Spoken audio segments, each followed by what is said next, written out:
está definido como una entidad que se caracteriza por la reducción de la irrigación, también llamada perfusión de los tejidos. O sea, cuando disminuye la irrigación, se produce lo que se llama isquemia en todos los tejidos. Y esto trae una consecuencia grave. La falta de irrigación del tejido origina una disminución de la llegada del oxígeno a la célula. Por lo tanto, esa consecuencia se llama hipoxia. Entonces, uno es consecuencia del otro. Uno es la causa, lo otro es la consecuencia. Cuando se producen ambos factores, comienza una serie de entidades fisiopatológicas que van produciendo la disfunción a nivel de todos los órganos. Si esto se perpetúa y no se maneja a tiempo, adelante, entonces el paciente se puede hasta morir. ¿Ya? Un paciente en shock entonces implica la necesidad de hacer un diagnóstico rápido y, por supuesto, el manejo paralelo. Entonces, pacientes con shock, pues obviamente tienen que ser manejados en trauma shock, por las áreas o servicios de trauma shock de los hospitales, o de lo contrario, en la UCI.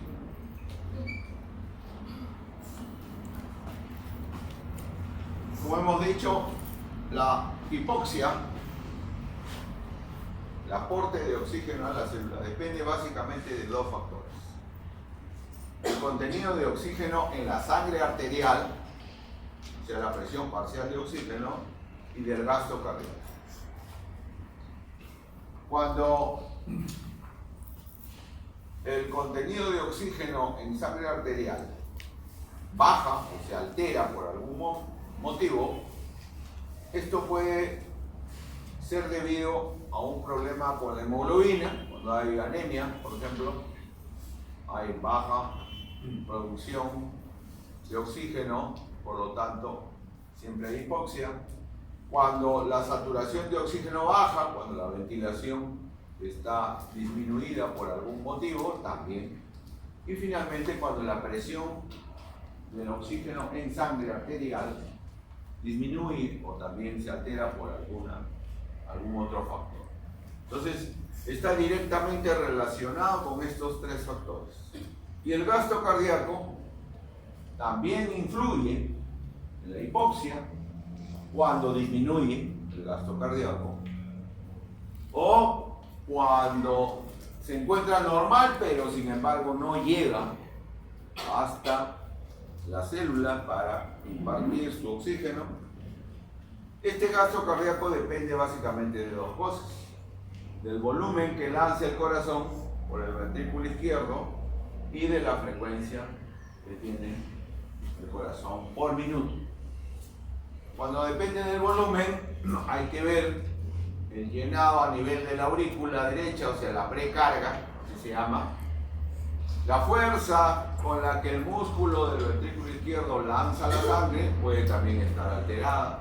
O sea, el corazón puede estar mermado en su contractilidad, o también cuando se trata de la poscarga, o sea, el volumen que ya salió del ventrículo izquierdo, tiene demasiada resistencia o tiene mínima resistencia al pasaje por los vasos, sobre todo arteriales. ¿Entienden? Entonces, estos dos factores influyen mucho en la alteración de la llegada del oxígeno a las células. Otro concepto que también tienen que fijar para entender el shock es que cuando un volumen de sangre atraviesa un vaso, como ven ustedes ahí, lo hace inicialmente con una presión, pero cuando sale del vaso lo hace con otra presión diferente. Entonces acá se da una diferencial de presiones, un delta de presión. Esa diferencial de presión está en relación inversa a la resistencia que ofrece el vaso arterial.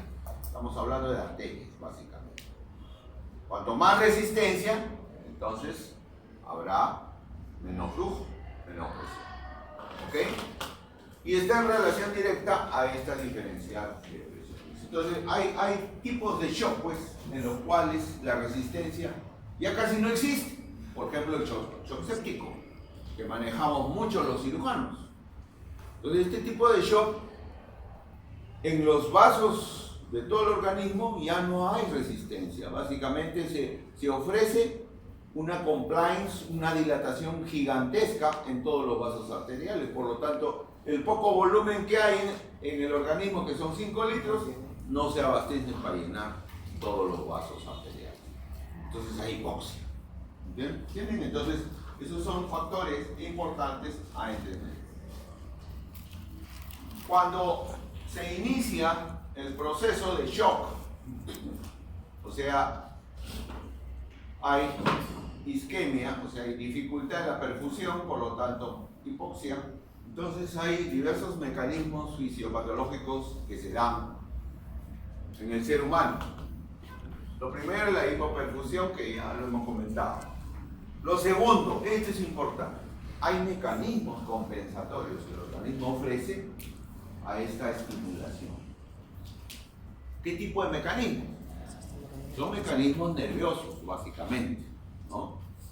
Son mecanismos que estimulan el sistema simpático, produciendo inmediatamente catecolaminas como la adrenalina, la noradrenalina, de tal manera que estas sustancias vasoactivas hacen vasoconstricción periférica y de esa manera tratan de que la presión no baje mucho, tratan de estabilizar la hipotensión que se da en el shock. ¿Ok? También tenemos la hipoxia celular, que ya hemos mencionado, el metabolismo anaerobio, que es otro factor que se da, el mecanismo fisiopatológico se da cuando el shock ya está avanzado, cuando ya el paciente tiene horas, ¿no?, sin manejo, sin tratamiento, por lo tanto la hipoxemia va avanzando. La acidosis metabólica, también igual. Y finalmente, en las últimas etapas del shock ya se da la disfunción tisular y el FOM. ¿Qué cosa es el FOM? La falla orgánica multisistémica. Cuando el paciente entra en FOM, falla orgánica multisistémica, ya desgraciadamente no hay mucho que hacer. Hay falla renal, hay falla cardíaca, hay falla hepática. Ya prácticamente el shock es irreversible. También llamado refractario, ¿sí le llamo? Irreversible o refractario. Entonces acá están los mecanismos compensatorios que les estaba comentando del organismo frente a estos estímulos, pues, de shock. Además de eso, también tenemos vasoreceptores a nivel cardíaco, sobre todo en la aurícula derecha, que son como sensores que captan la baja del gasto cardíaco, inmediatamente activan estas secreciones, que son las catecolaminas básicamente, de orden adrenérgico. Acá tenemos, por ejemplo, la disminución de la presión, o sea, el volumen que ingresa en la aurícula derecha es captado inmediatamente por estos sensores, estos receptores, que hacen posible, pues, la activación del sistema nervioso simpático. Además de eso, tenemos otros mecanismos hormonales. La famosa HAD, hormona antidiurética, se secreta mucho más, activada por el sistema nervioso central. De esa manera, el paciente entra en oliguria. Se orina poquito. ¿Por qué? Porque ha bajado el gasto cardíaco y hay poca filtración, por lo tanto no hay que eliminar el líquido, el volumen. Hay que guardarlo, es necesario. Y finalmente, el sistema renina-angiotensina, que se da a nivel renal y suprarrenal, que retiene sodio, por lo tanto agua. ¿Okay? Son factores importantes de compensación. Entonces, la baja del gasto cardíaco que se da en el shock puede inicialmente ser compensada por el organismo, gracias a estos mecanismos. Si se diagnostica rápido y si se trata rápido. Pero como desgraciadamente en nuestro país, ¿no?, el paciente llega un poco tarde al hospital, o llega a la posta, o llega al centro de salud y no lo diagnostican bien, entonces avanza, pues. Avanza, el mecanismo compensatorio ya pasó y los problemas fisiopatológicos continúan. Entonces se va a la disfunción orgánica. Si continúa esto, ya ni hablar, pues, la falla orgánica múltiple. ¿Okay? Entonces esa es la secuencia, digamos. ¿Cuáles son los órganos más afectados cuando hay shock? Los más importantes: el cerebro, el corazón y los riñones. Produciendo, como ven, en el caso del cerebro, el sistema nervioso central, inicialmente una etapa de irritabilidad, el paciente está desesperado, ¿ya? Pero ya en etapas posteriores puede llegar a la depresión y al coma. ¿Okay? En el corazón hay taquicardia, hay bradicardia, inicialmente taquicardia para compensar, pero posteriormente entra ya en bradicardia. Y los riñones, que son órganos importantes, sobre todo para el médico, no mide la diuresis ahí. Entonces inicialmente vemos la oliguria, ¿no es cierto? Mecanismo compensador, como ya hemos mencionado, por la hormona antidiurética. Pero si continúa, ya el paciente llega a anuria, la insuficiencia renal y falla orgánica múltiple. Entonces, ¿qué produce el choque en el sistema nervioso central? Al final, encefalopatía, necrosis, llega al coma. A nivel cardíaco igual, hay hasta infarto. A nivel pulmonar, miren, la IRA, insuficiencia respiratoria aguda. El síndrome del diestrés respiratorio del adulto. En el caso renal puede llegar a la insuficiencia renal y a la necrosis tubular. En todos los sistemas hay alteraciones, en todos los sistemas, a nivel hepático, hematológico, metabólico, inmune. Entonces, para entender mejor el shock, lo vamos a clasificar en 4 grandes grupos: el shock hipovolémico, el shock obstructivo, el shock cardiogénico y el shock distributivo. Los cirujanos, estamos en curso de cirugía, vemos con frecuencia por trauma el primero, por frecuencia. Ese es el más frecuente tipo de shock. Pero también vemos seguidamente al distributivo, cuyo shock más representativo es el shock séptico. No vemos shock cardiogénico, bien raro. Eso lo ve el internista, los infartos. ¿Okay? El shock obstructivo de vez en cuando. ¿Okay? Entonces vamos a ir viendo cada uno. Pero antes entiendan que todo el proceso patológico del shock atraviesa por varias etapas. Desde que se inicia, comenzamos por una etapa de pre-shock, llamado también shock caliente. Es el shock caliente, la primera etapa, donde se activan todos los mecanismos compensatorios del organismo, que puede compensarse y terminar acá. Y feliz para el paciente, bestial, sale de él. Pero si no es así, el shock continúa. Ya se llama shock instalado. ¿Okay? Acá ya tiene que entrar un manejo agresivo para sacarlo del shock. Ahí ya se utiliza la cirugía, entra a tallar, la medicina, los vasopresores, intubación, ventilación, etcétera, etcétera. Ya, manejo agresivo. Pero si todavía no hay tratamiento, no hay manejo, ya entramos al shock refractario, al shock irreversible. Acá. Falla orgánica, muerte. ¿Ok? Esto varía en tiempo, como es comprensible. No es lo mismo un viejito de 95 años que una persona joven de 25 o 30 años. ¿Se dan cuenta? Un viejito lo atraviesa rapidito, en 2 días. Si no hay tratamiento, se pierde la vida. Un paciente joven todavía puede aguantar 5 o 6 días, todavía puede aguantar, pero hay que tratarlo. Y otro factor importante para la evolución del shock es la comorbilidad.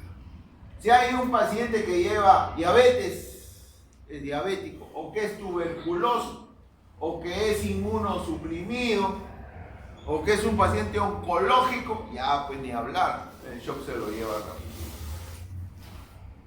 ¿Ya? Entiendan bien eso.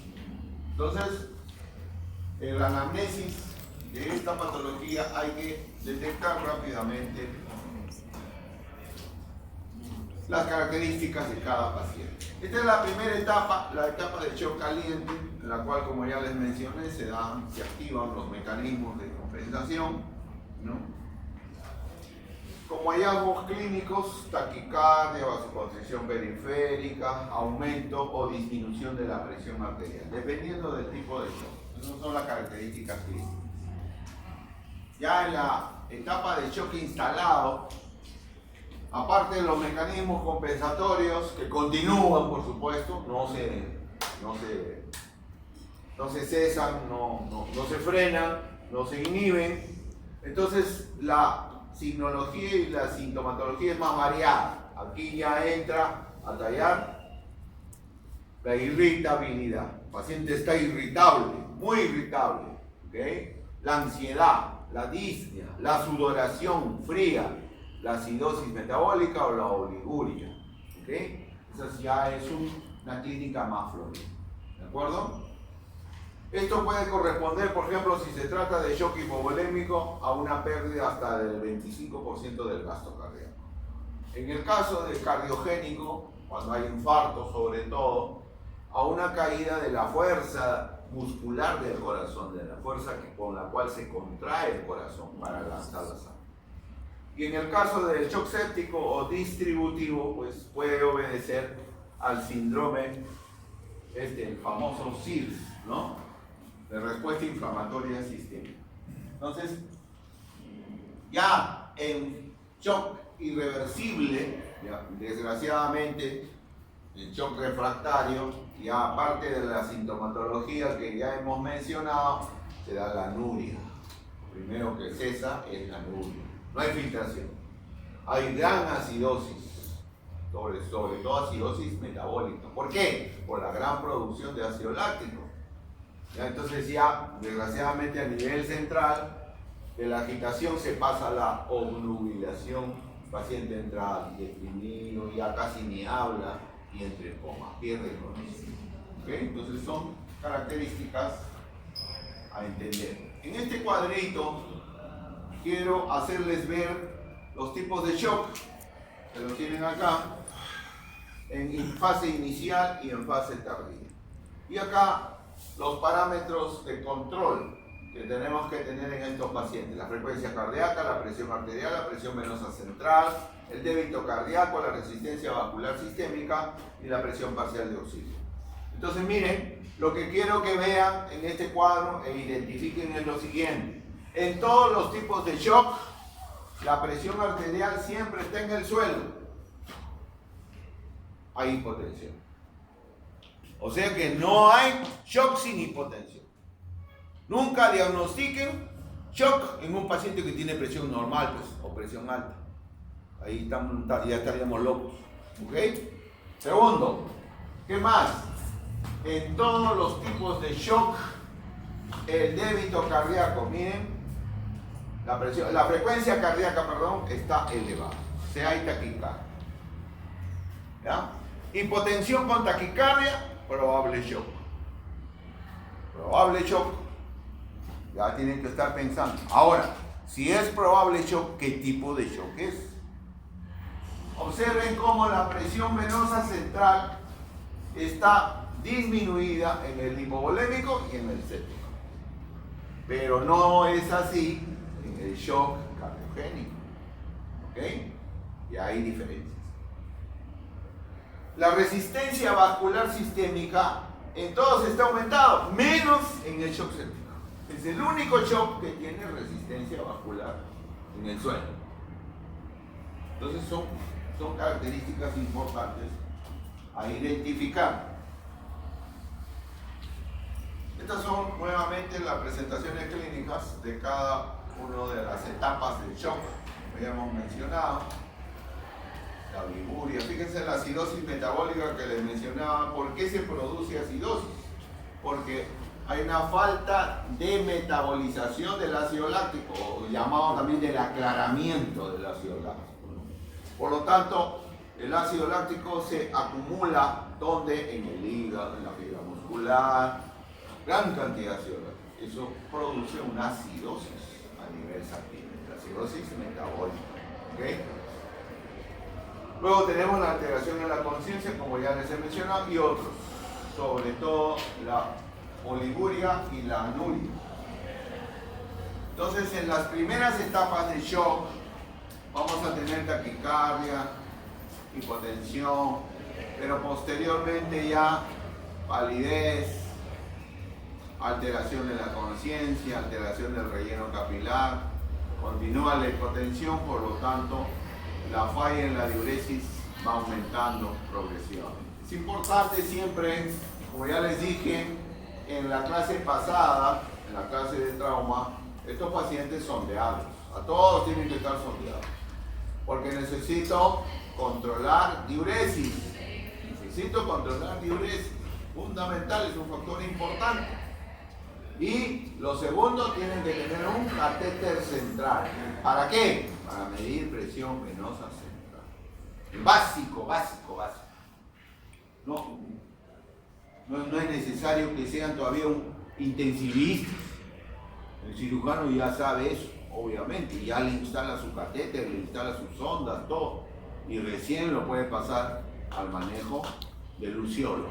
¿Ok? No hay problema.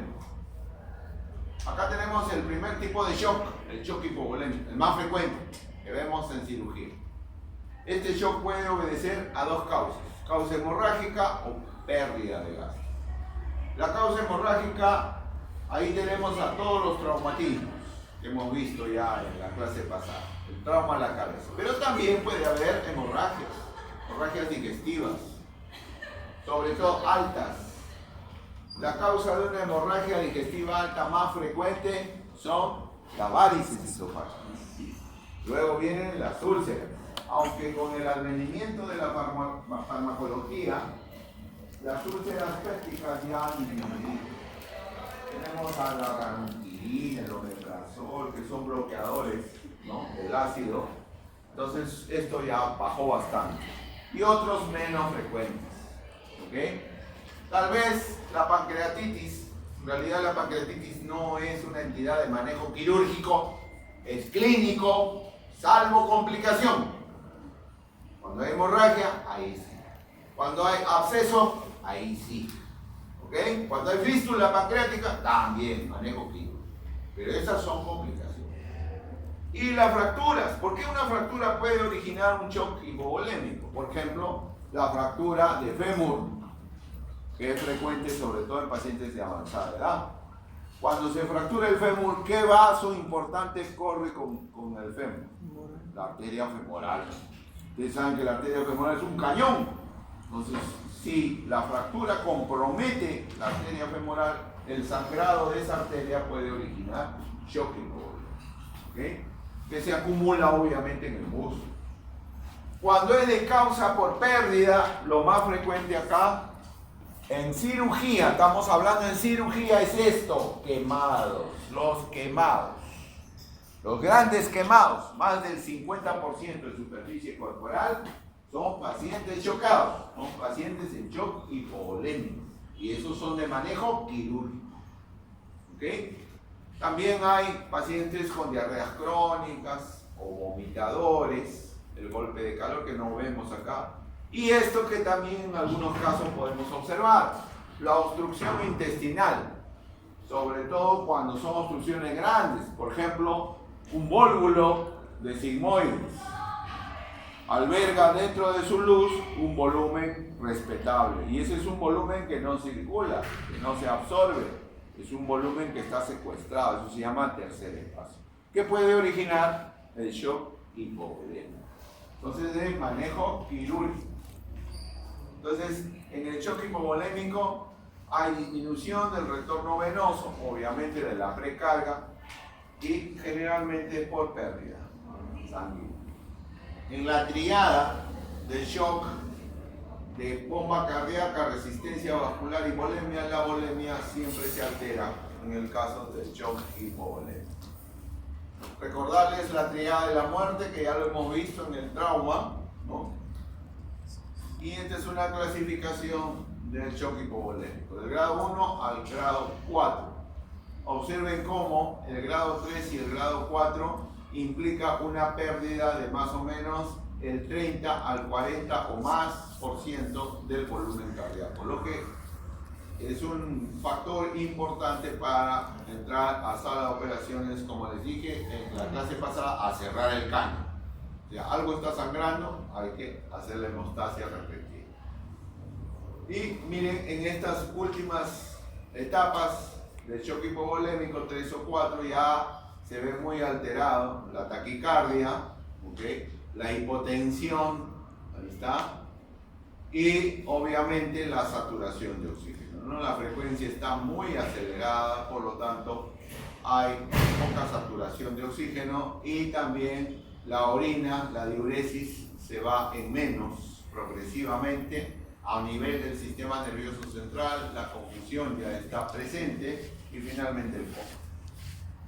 Entonces el shock hipovolémico, generalmente hemorrágico, es originado por el trauma y en segunda instancia por las hemorragias digestivas. Acá tenemos la parte de el shock hipovolémico producida por problemas gastrointestinales, dentro de los cuales una entidad que bastante vemos son las fístulas. Las fístulas de alto gasto. ¿Cuándo se llama fístula de alto gasto? Cuando tiene mayor pérdida de 500 centímetros cúbicos. Fístula de bajo gasto, menos de 500 centímetros. Normalmente una fístula de alto gasto es quirúrgica, ¿okay? Porque puede originar shock. Las quemaduras, igualmente. Aquí es importante recordar la fórmula de Kaplan, que ya ustedes la saben, ¿cierto? Para calcular el volumen a instaurar en las primeras 24 horas en el paciente quemado. ¿Okay? Entonces ahí hay que reponer el volumen perdido por la quemadura. Luego tenemos el shock obstructivo, que como les dije al inicio es una entidad que podemos ver en algunos casos, pero también en otros no. Puede obedecer a dos causas, causa cardíaca, causa extracardíaca. Causa cardíaca, acá tienen, generalmente son patologías que no son quirúrgicas, no son de cirugía general, son de manejo médico o de cirugía de tórax y cardiovascular. La trombosis, cuando hay prótesis mitral, las tumoraciones cardíacas bien raras, la obstrucción a la salida del ventrículo izquierdo por un factor mecánico, la coartación de la aorta. Lo que sí podemos ver en cirugía es esto, causa extracardíaca, el neumotórax. ¿Por qué? Por fractura costal o por agresión, eso sí vemos. El taponamiento pericárdico también podemos ver por agresión y compromiso del pericardio, por lo tanto hay una lesión ahí que está impidiendo, ¿no?, una buena salida del gasto cardíaco. Y la primera causa, como ustedes ven acá, es la tromboembolia pulmonar. Es de manejo médico, exclusivamente médico. Y otras causas. Entonces, el shock obstructivo, pues, lo podemos clasificar en cuanto a las causas. Es restrictivo cuando hay dificultad en el ingreso del contenido sanguíneo al corazón, y segundo, es obstructivo cuando hay dificultad al egreso. ¿Ok? Por ejemplo, al ingreso restrictivo, ¿qué está impidiendo que el gasto cardíaco llegue bien al corazón? un neumotórax a tensión, un taponamiento cardíaco, por eso es restrictivo. Pero es obstructivo cuando es a la salida. Por ejemplo, cuando hay coartación de aorta, estenosis, ¿ya? Entonces ahí es obstructivo. Entonces, ahí tenemos, hay que recordar también que en los casos de neumotórax y taponamiento es importante el manejo rápido de cirugía. Esto originó una pregunta en el ENAM para los internos. ¿Cuál es el tratamiento inmediato del neumotórax a tensión? Y muchos dijeron drenaje. Tú, falso. Nada, señor. Todos se equivocaron en mancha. Entonces, ¿cuál es? Aguja. Ponen la aguja, sale todo el aire. Inicial, inmediato. Lean bien por eso la pregunta se tiene que leer bien, entender bien. Si ustedes hubieran leído cuál es el tratamiento definitivo, ya ahí sí, drenaje. ¿Okay? Es diferente. Y lo otro es el taponamiento. El taponamiento se da precisamente porque el espacio pericárdico está ocupado. Puede estar ocupado por sangre, por cualquier secreción. De esa manera, el corazón no se expande bien para poder lanzar la sangre. Por lo tanto, hay distensión venosa a nivel yugular, ingurgitación yugular se llama eso. ¿Qué más? Hay también pulso paradojal. Ustedes toman un pulso al paciente echado y al paciente parado, hay diferencia, ¿no? Y ruidos cardíacos apagados. ¿Okay? Entonces le ocultan los ruidos y casi ni se escucha. Entonces, esas son características del taponamiento cardíaco, lo que se llama la famosa triada de Beck. Entonces, ahí ven ustedes, ven casos de neumotórax a tensión, casos de taponamiento pericárdico, cardíaco, ¿no? Y algunos otros casos en los cuales en cirugía abdominal se da el síndrome compartamental. También es una de las causas que puede originar shock obstructivo. Otra placa con neumotórax a tensión, miren, todo esto es aire, y acá nomás este muñoncito es el pulmón, para que ustedes vean cómo hay un gran desplazamiento del pulmón. Shock obstructivo, entonces. Shock cardiogénico. El siguiente shock es el shock médico, que obedece generalmente a problemas de bomba cardíaca. A la cabeza el más frecuente es el infarto, como ya les mencioné, aunque hay otros tipos de shock, por ejemplo, el mecánico, ¿no? El miocárdico es el infarto a la cabeza.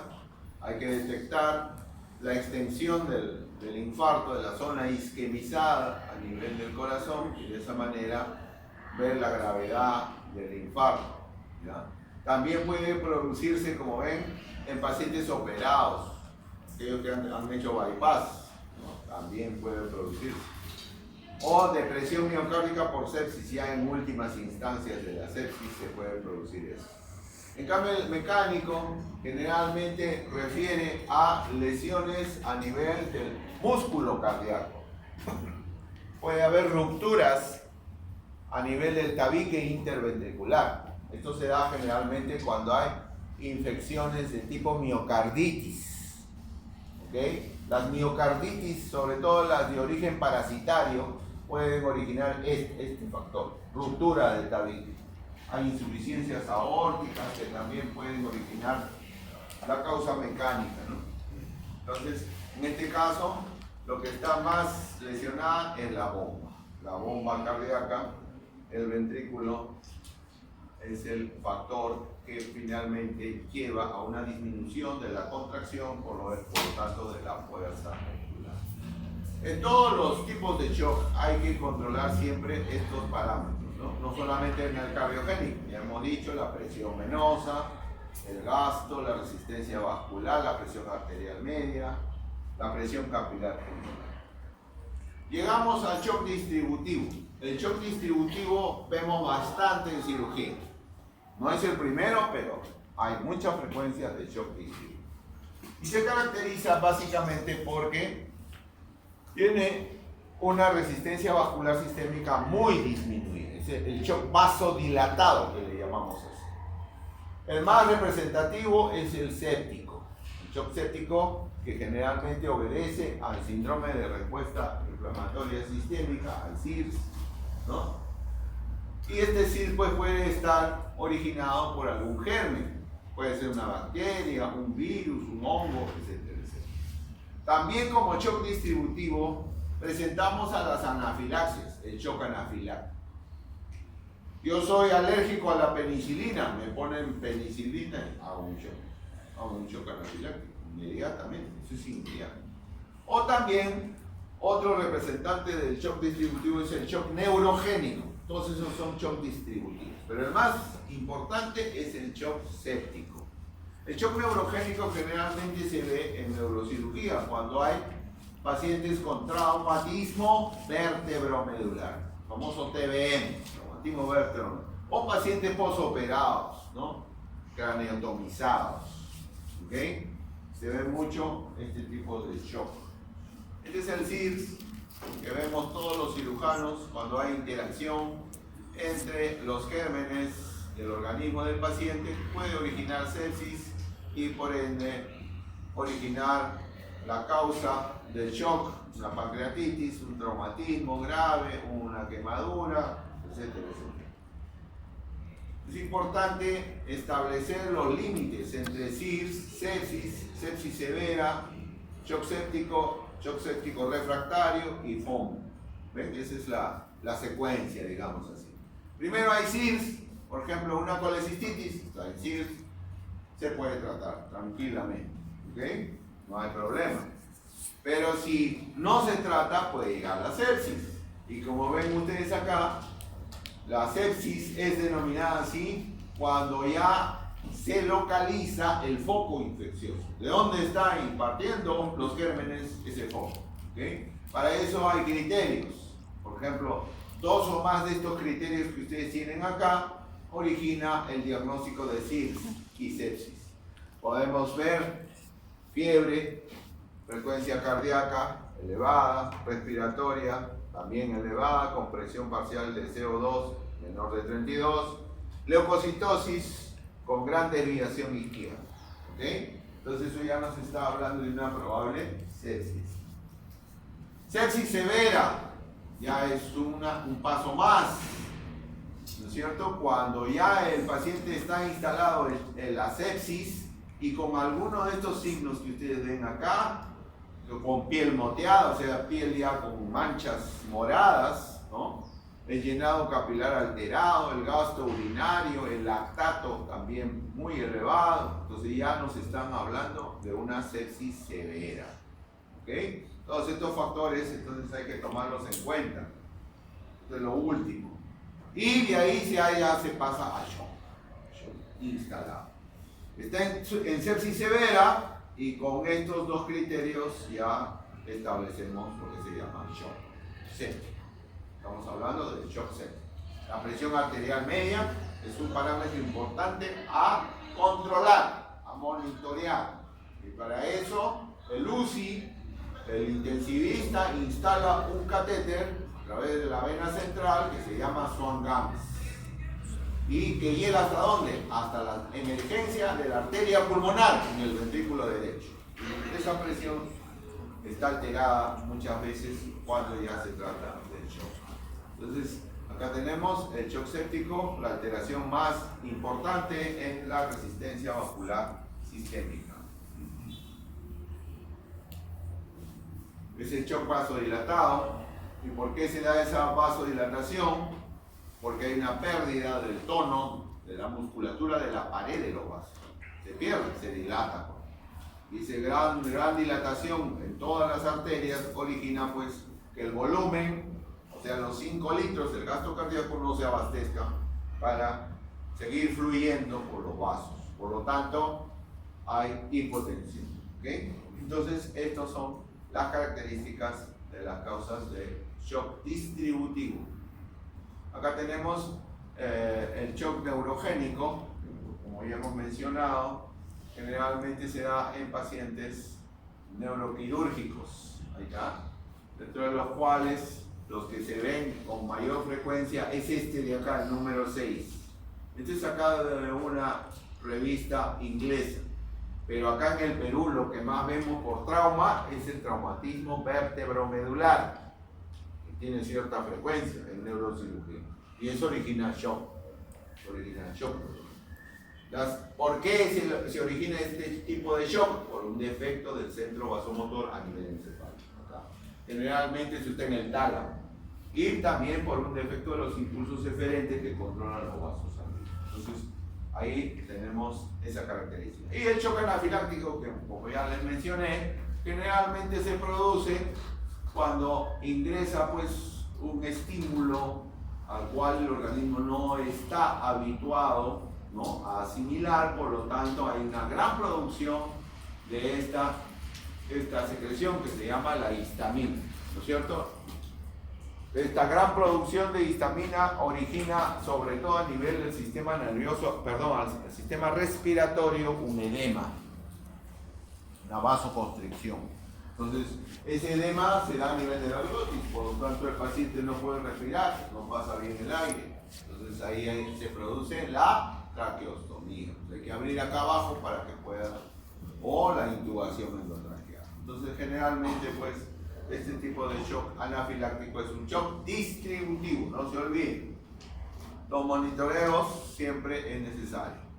En conclusión, de los 4 tipos de shock, los 3 primeros, hipovolémico, cardiogénico y obstructivo, se caracterizan por gasto cardíaco bajo, por lo tanto hipoxemia.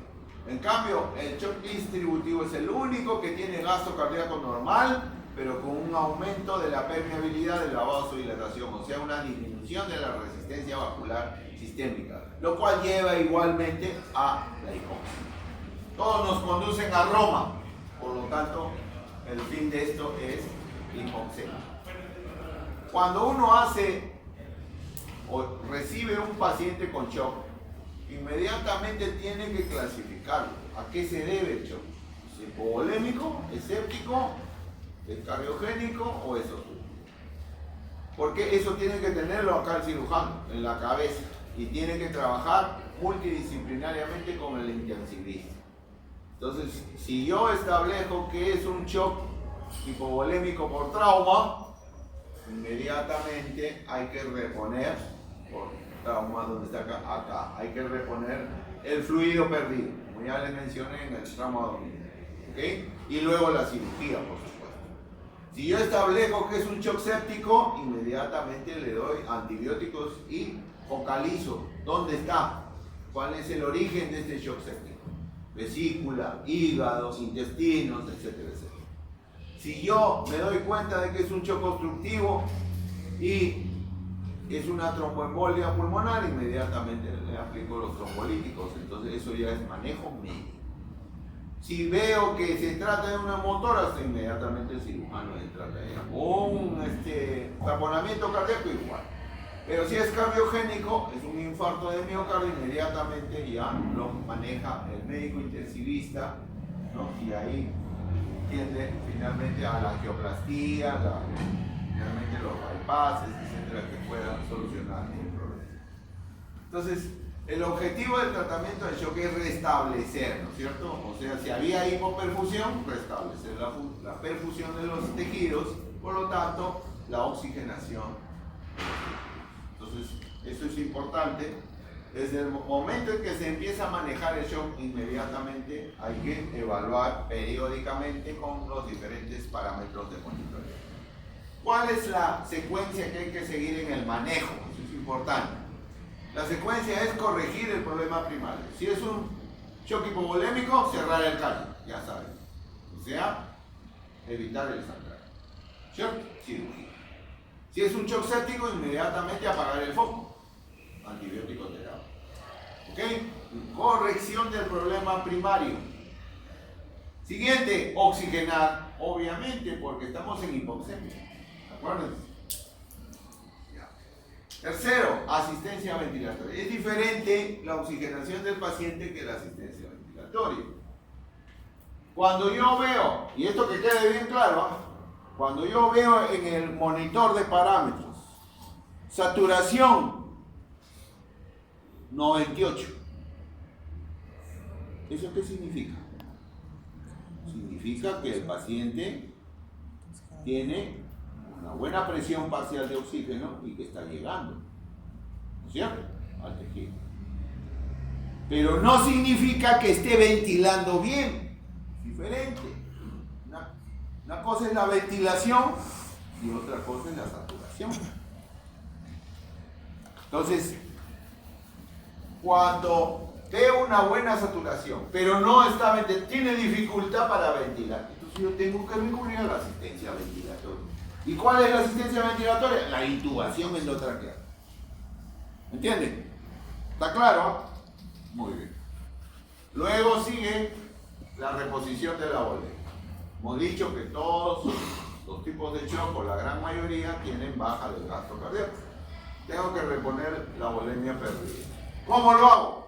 Redistribuyendo los líquidos que hay en el organismo hacia los órganos más importantes, al cerebro, al riñón, al corazón. ¿Ok? Infusión de líquidos. ¿Cómo tengo que infundir?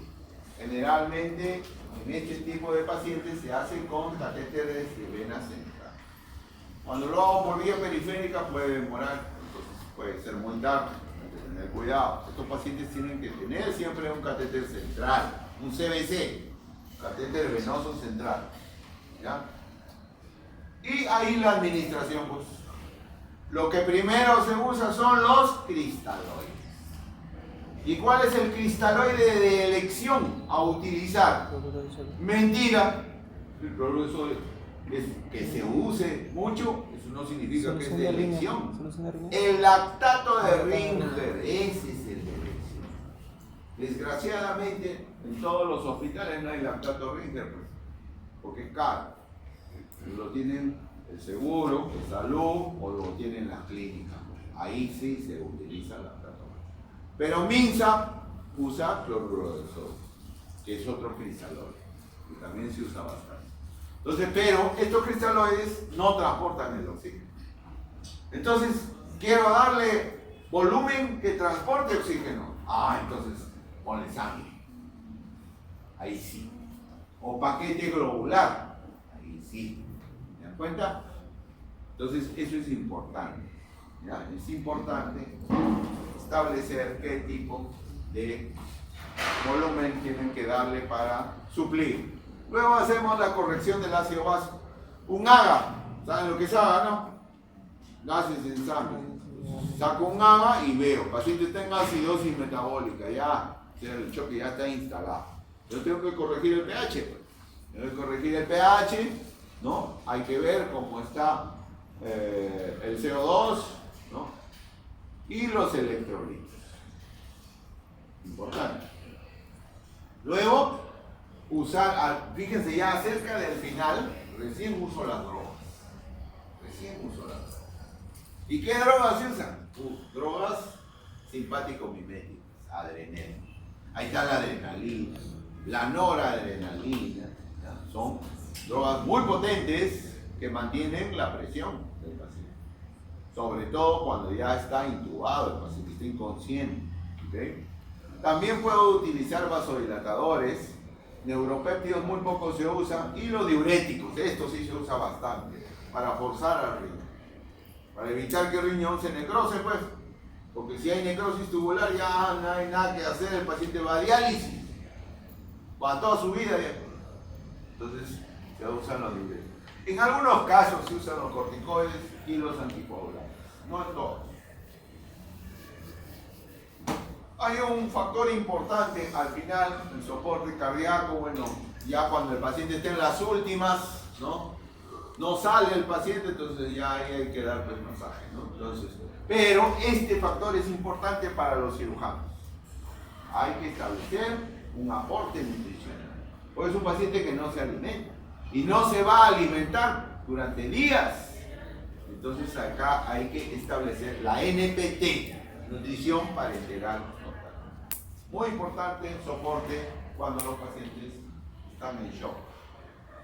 Entonces ahí tienen En las primeras 8 horas lo que tenemos que conseguir, los objetivos, llevar la PVC entre 8 y 12, la presión arterial media 65, la diuresis horaria, como ven acá, más de 0.5 por mililitro por kilo por hora, la saturación de oxígeno a nivel de la vena cava hasta el 70%, mejoría del estado mental, obviamente hay que evaluar el sistema nervioso central, la perfusión periférica, hay que ver el llenado capilar, conoce el llenado capilar, es importante, y cómo está el lactato. El lactato, sobre todo cuando el paciente está en acidosis, ojo, acidosis láctica, hemos dicho, muchas veces puede estar elevado, hay que bajar. ¿Okay? Este es un esquema del shock séptico. Inmediatamente es monitoreado el paciente, inmediatamente es en la evaluación inicial, las primeras 6 horas ya hay que manejarlo, ¿no? Con antibióticos, cultivos, en última instancia con la cirugía. Si hay un absceso hay que drenarlo.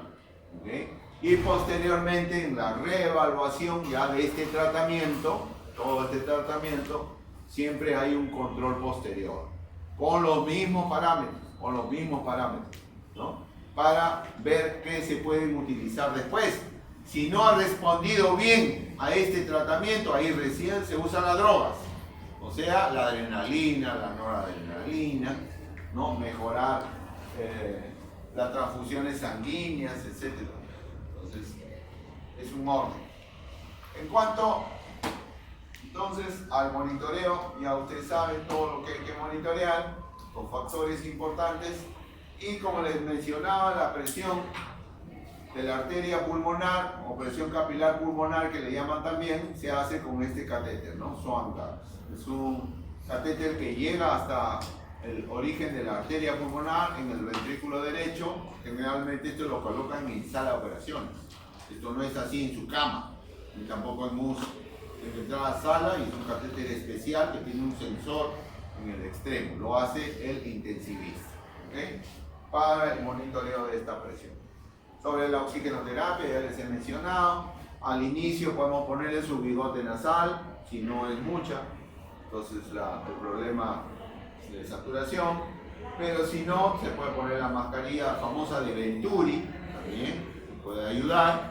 La conocen, ¿no? Estamos hablando, ustedes van a hospital y ven estas cosas. Entonces, ¿ya? Y finalmente, si es que aún así, con estos procedimientos, no se oxigena bien los tejidos, entonces tenemos que ir a la asistencia ventilatoria, ya hemos dicho.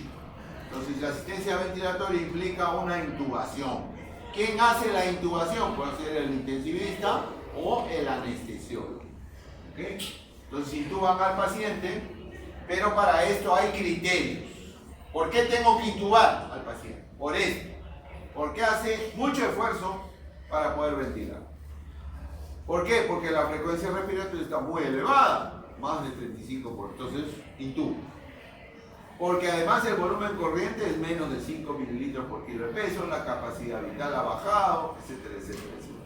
La presión parcial de oxígeno está en menos de 45 milímetros de mercurio, la presión parcial de CO2 igual, muy elevada, el paciente puede hacer así. Entonces, esas son las condiciones en las cuales el paciente tiene que ser intubado.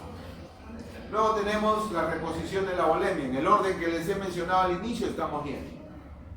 Para reponer tengo que ver la redistribución. Esto era antiguo. Miren, en la Segunda Guerra Mundial hacían esto.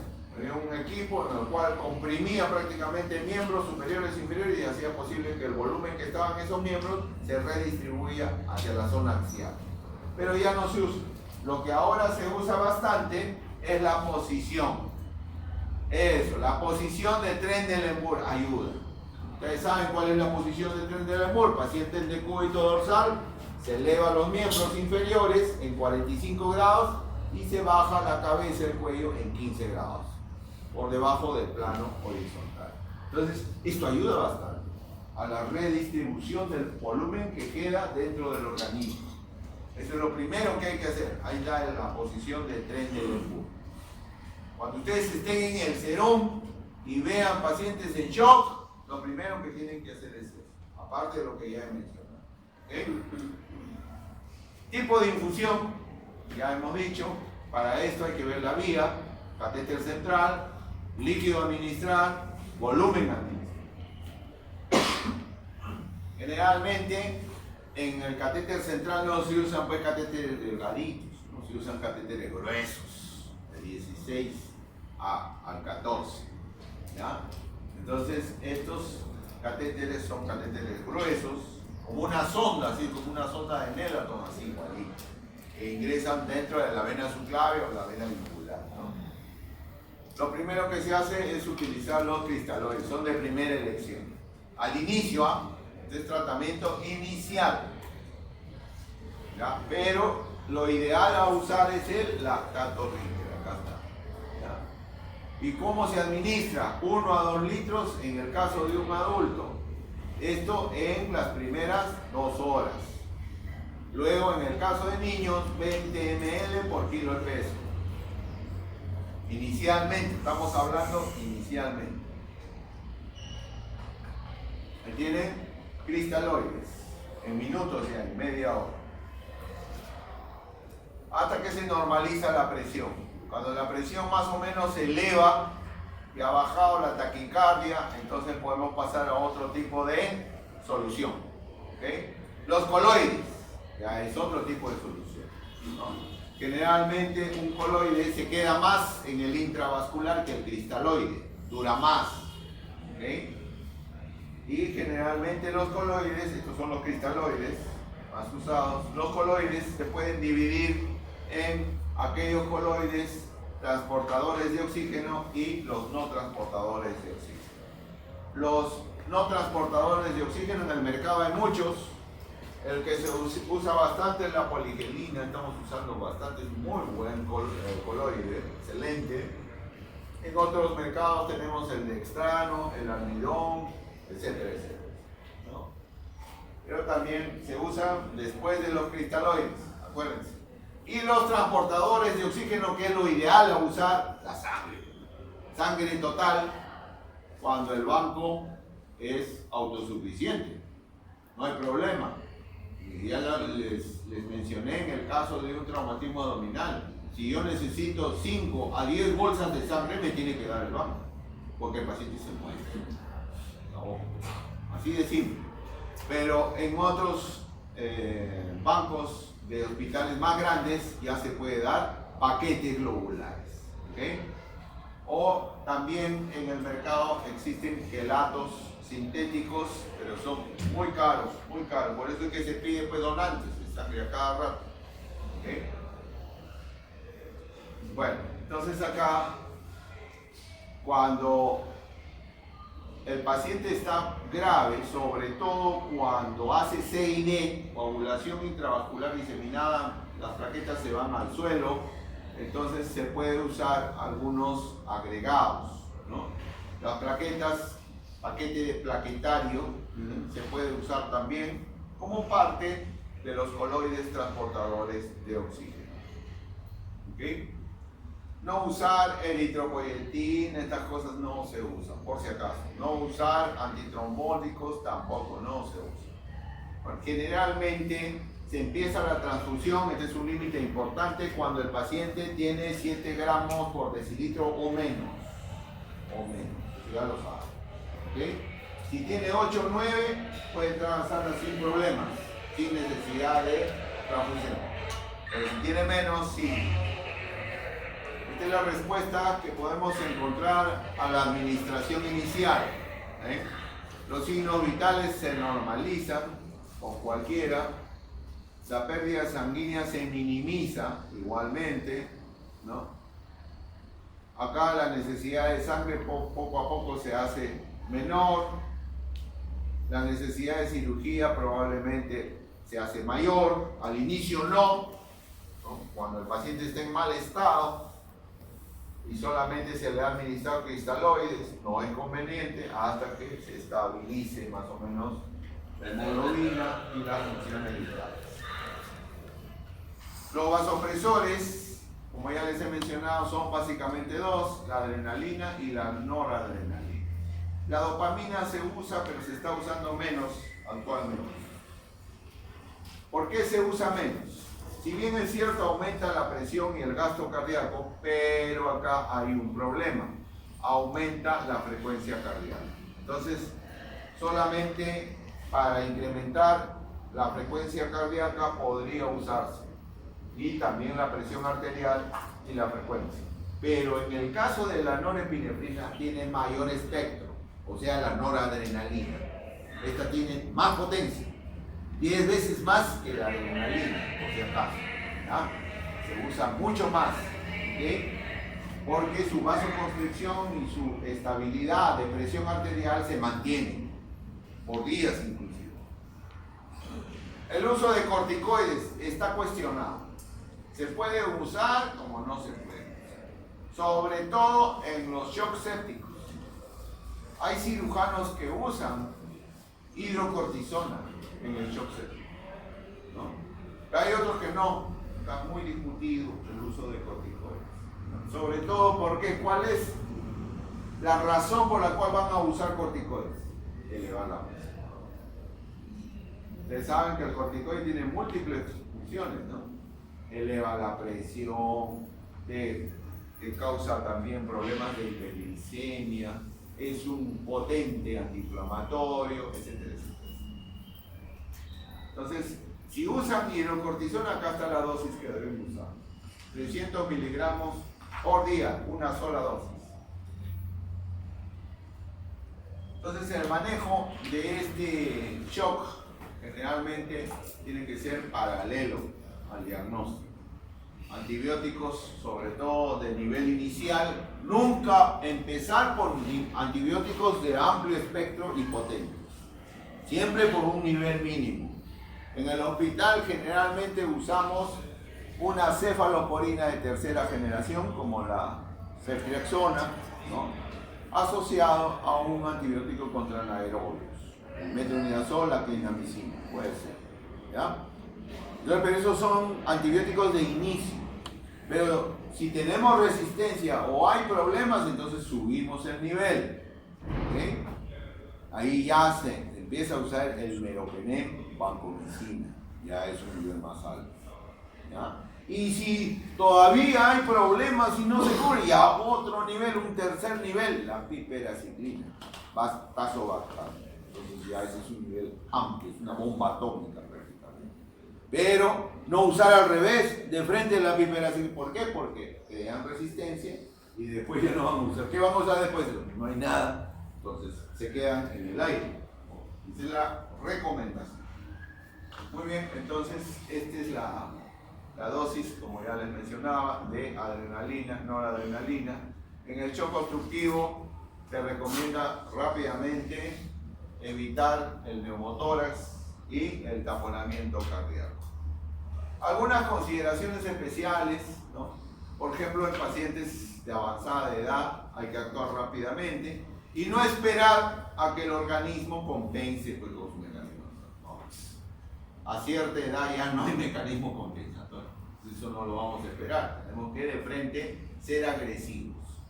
Los atletas también son un caso especial. ¿Por qué? Todos los atletas son bradicárdicos y tienen hipotensión. Entonces, eso puede confundir.